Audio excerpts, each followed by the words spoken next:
Hola a todos, esto de a continuación es Desde el Margen. Para. ¿Qué mierda significa todo eso? Básicamente vamos a cuestionar lo establecido como norma que muchas veces nos complica la vida. Ojo, lo que hablemos acá no será la verdad, de hecho no creemos en eso. Solo vamos a ejercitar el cuestionamiento, vamos a encontrar algunas herramientas de control y otras que simplemente nos cagan la vida. Desde el Margen. Buenas tardes, buenas noches, buenos días, ¿cómo están? Iniciamos hoy con el capítulo 13. Vamos a ir comenzando con una nueva etapa en la historia del mundo occidental y que también va a afectar, por supuesto, a la filosofía. Arrancamos con una época reconocida como la modernidad, aunque hoy ya no nos parezca demasiado moderno para nuestros tiempos, pero ¿qué significa moderno?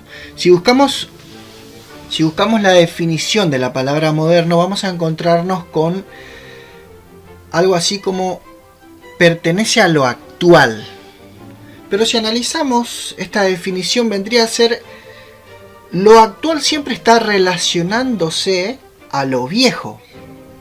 Entonces, en este tiempo, en la historia es conocido como modernidad, dado los cambios que sufrió la sociedad en relación a la anterior etapa, que vendría a ser la Edad Media, que fue lo que estuvimos viendo en los anteriores capítulos. Lo viejo en este caso vendría a ser la Edad Media, o lo que pasaba o lo que había en la Edad Media. Vamos a hacer un repaso por esos cambios que fueron sucediendo y que de alguna manera se toma como punto de referencia en la historia, donde termina la Edad Media e inicia la modernidad o la Edad Moderna. Depende del autor que vayamos a leer o a escuchar o a ver, se toman diferentes acontecimientos, por lo que vamos a mencionar algunos de ellos.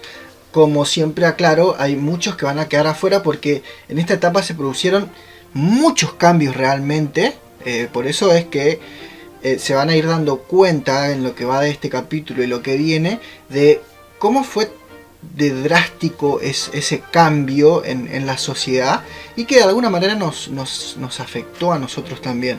No puedo dejar de aclarar acá que estos cambios, todos los que vamos a hablar hoy, suceden en Europa o también a favor de este continente y que afectó de alguna manera, ya sea directa o indirectamente, a América, o sea, nosotros los que estamos en este continente. ¿Cuándo inicia la Edad Moderna?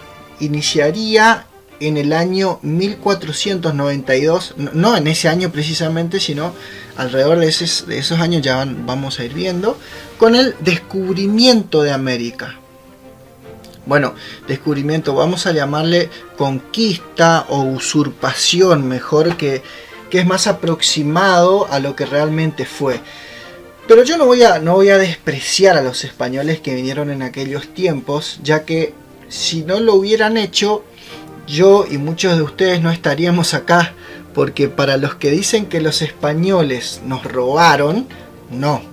Los españoles robaron a los nativos americanos y nosotros somos producto, en muchos casos, de la mistura entre ambas culturas y sangre, por supuesto. Esto tampoco significa que yo esté festejando la usurpación y abuso por parte de los españoles, pero sería hipócrita de mi parte despreciarlos, ya que también forman parte de mi árbol genealógico y de la mayoría de ustedes también.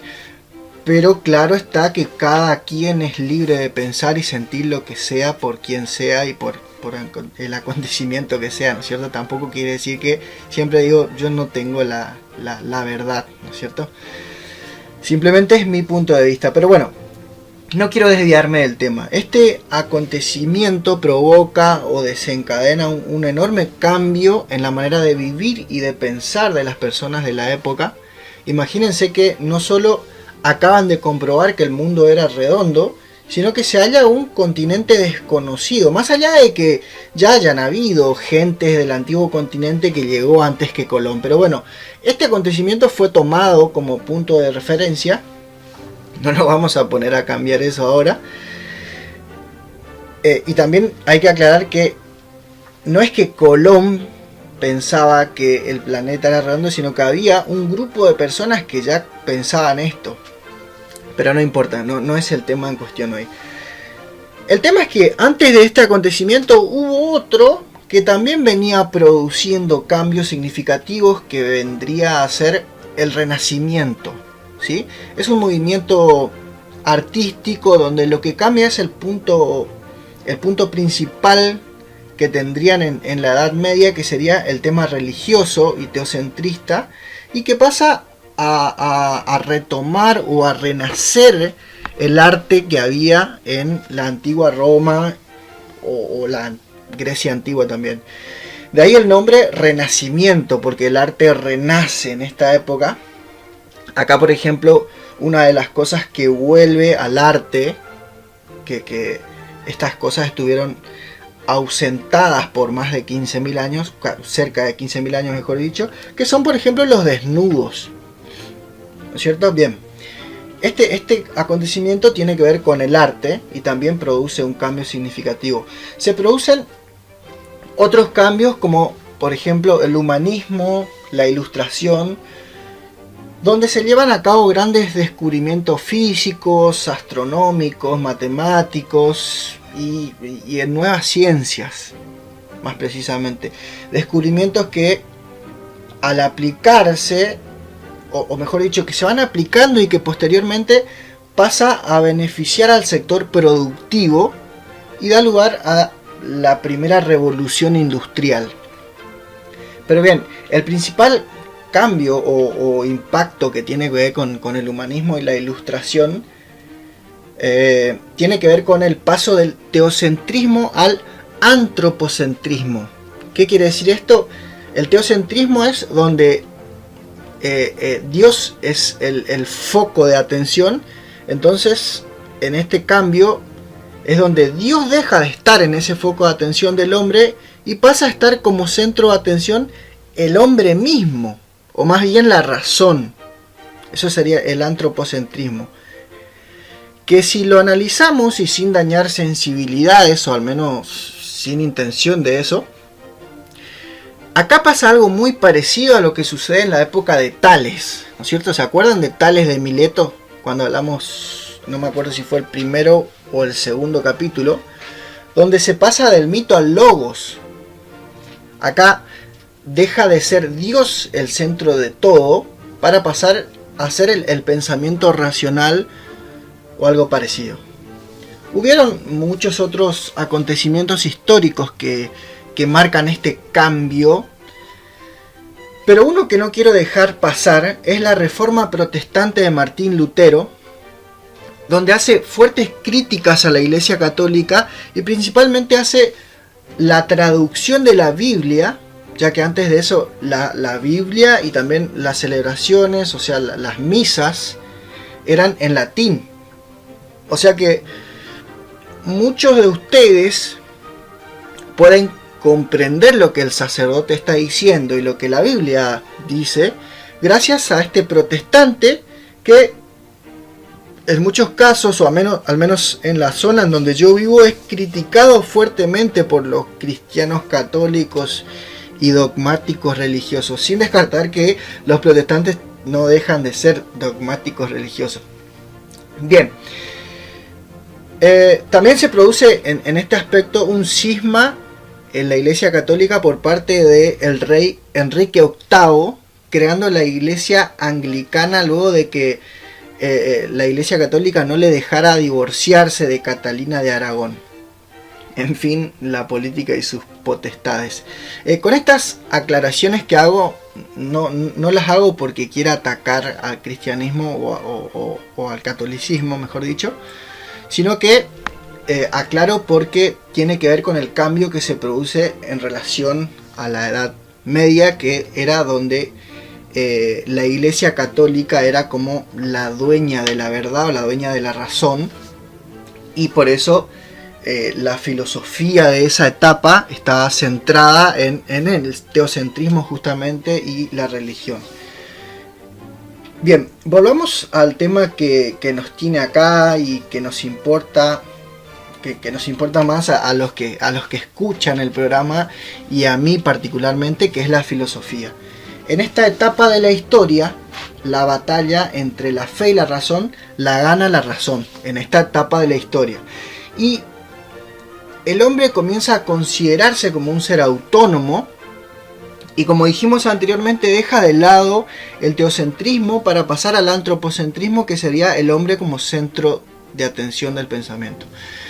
El problema que se plantean los pensadores en esta época es el conocimiento y su certeza o su veracidad.